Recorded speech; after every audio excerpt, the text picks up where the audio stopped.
ما دام انه على السنه وعلى الحق ما يهمه كلام الناس يصبر.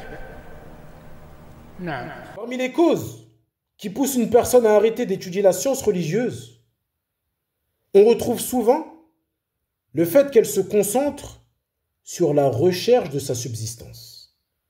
Cependant, en réalité, cela ne devrait pas constituer un obstacle à l'étude de la science. Car il est possible d'étudier en fonction de ses capacités et de ses moyens. Il est essentiel de consacrer une partie de son temps, selon ses capacités, à l'acquisition de la science religieuse. Celui qui manque de moyens ne doit pas abandonner cette voie bénie, mais plutôt faire preuve de patience et d'effort dans sa quête de science. Les compagnons du prophète sallallahu alayhi wa sallam, qu'Allah les agrée, ont enduré de telles épreuves pour transmettre l'islam et la science. Vous connaissez sans doute leur mode de vie, notamment celui de Ahl Soffa, les gens du Soffa.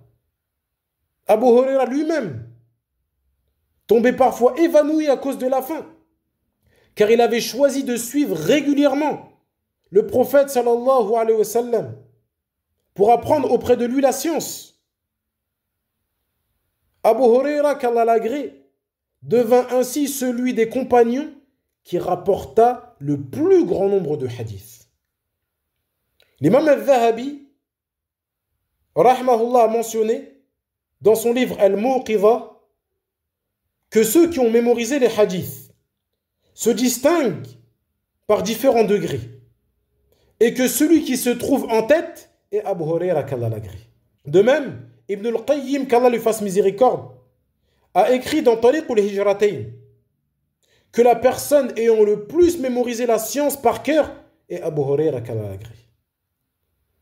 Ainsi, faire preuve de patience face aux difficultés liées à l'étude de la science, telles que la pauvreté, a toujours été la voie de nos pieux prédécesseurs. Ils ont fait face à de grandes épreuves qu'ils ont supportées avec endurance et patience. Les voyages, la faim, l'absence de vêtements. Certains ont même vendu le toit de leur maison.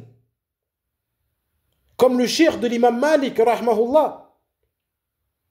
L'imam Malik disait d'ailleurs à son sujet qu'il arrivait parfois que son cheikh est tellement faim qu'il se contentait de manger les restes de nourriture trouvés dans les poubelles des gens de Médine. Cela parce qu'il passait tout son temps dans l'étude de la science. Les récits de savants témoignant de leur patience face à la faim et aux difficultés dans l'apprentissage de la science sont innombrables.